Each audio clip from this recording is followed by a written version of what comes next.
Alright guys, I'm going to try to give you some last minute tips for your studying tonight or your papers tomorrow. So obviously you've heard me talk about the paper ones and the fact that you really have a strong case that it's going to be Germany and Italy, simply because for the past 2 years it's been case study number 1, Japanese expansion. That said, primarily you should maybe be skipping that a little bit in terms of your studying. Just briefly understand a few of those ideas from paper 1, because the majority of those points are coming from the documents anyway. So I'm going to hit a little bit of your paper 2 review and topics.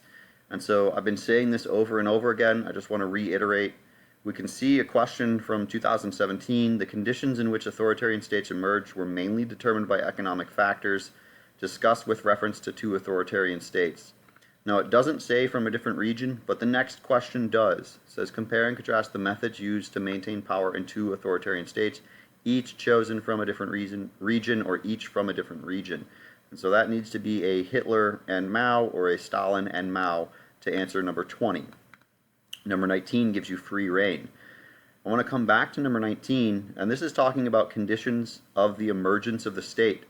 And if we come back to our content in our syllabus, we have all of these different conditions after this colon. We have economic factors, which is what the question is asking you about, but you could address this question by answering based on social division, the impact of war, or the weakness of the political system for whichever country you have decided to pick as your paper 2 country that you're answering for, and then do the same thing for the second one.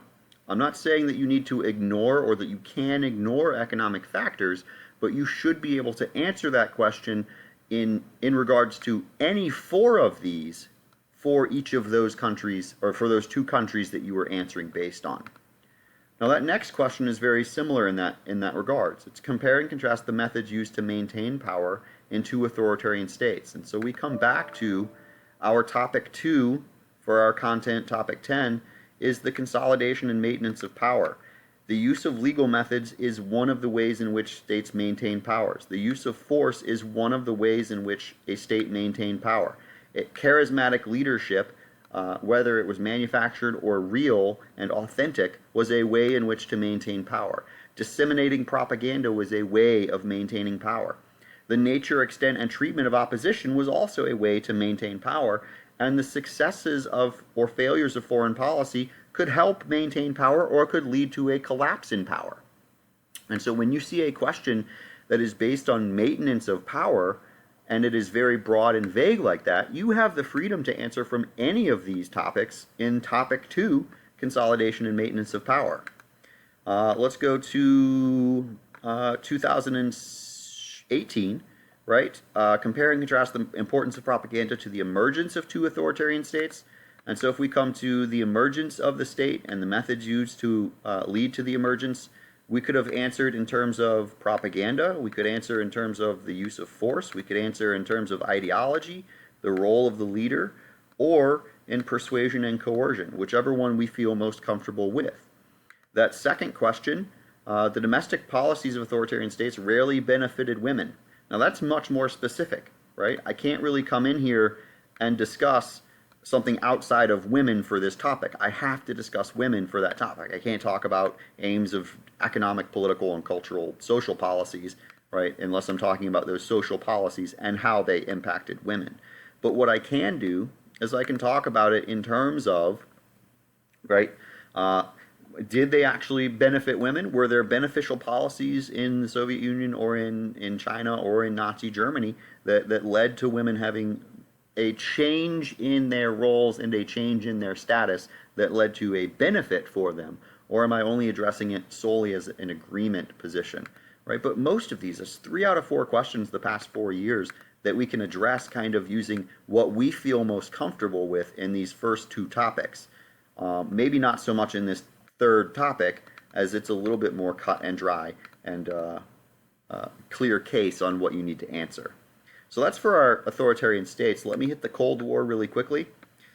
And we can see to what extent did economic interest rather than ideology lead to the breakdown of the Grand Alliance between 43 and 49. That's a very clear question on what they expect you to answer on. They want you to answer on economic interests or ideology. They don't really give you freedom to answer the rest of these, fear and aggression, or a comparison of the roles of the U.S. and the USSR in here on the breakdown of the Grand Alliance. They want the economic interests and ideology to be the two deciding factors on what led to the breakdown of the Grand Alliance. Evaluate the impact of Cold War tensions on two countries, excluding U.S. and USSR. So that's almost verbatim right here, right? Impact of Cold War tensions on two countries, U.S., USSR.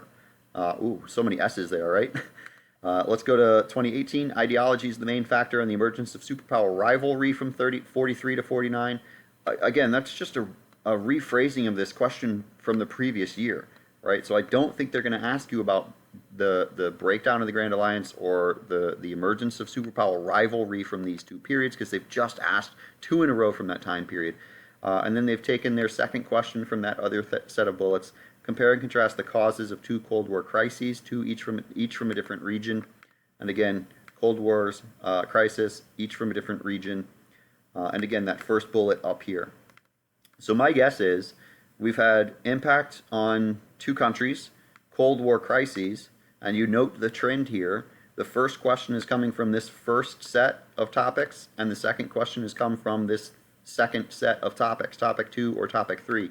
So my guess is that it might be the impact of two leaders on the course and development of the Cold War. And so my advice is, if you do see that question and you do want to answer that question, answer it in context up here. And so if I've got the course and development of the Cold War, did my involvement as a leader lead to the breakdown of the Grand Alliance? Did it lead to the emergence of superpower rivalry? Right? Is that something that I contributed to as a leader on the course and development of the Cold War? Or was I at the end of this time frame, and am I responsible for the period of détente coming about?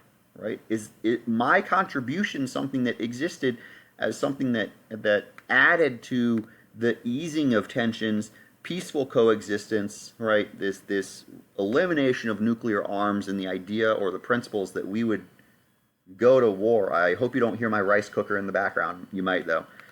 It's going off right now. It's a nice little song. The other thing, and again, do we have a reemergence of confrontation? Is that my role as a leader? So place it contextually using these three bullets up here. Am I responsible for the breakdown? Am I responsible for leading into détente? Am I responsible for reconciliation, for ideological challenges to the Soviet Union and dissent? Right? That's my role as a leader on the course and development of the Cold War. So hopefully you guys will take those tips with your studying and keep that in mind. And hopefully you guys will have a great day tomorrow. If I don't see you, best of luck. You guys got this.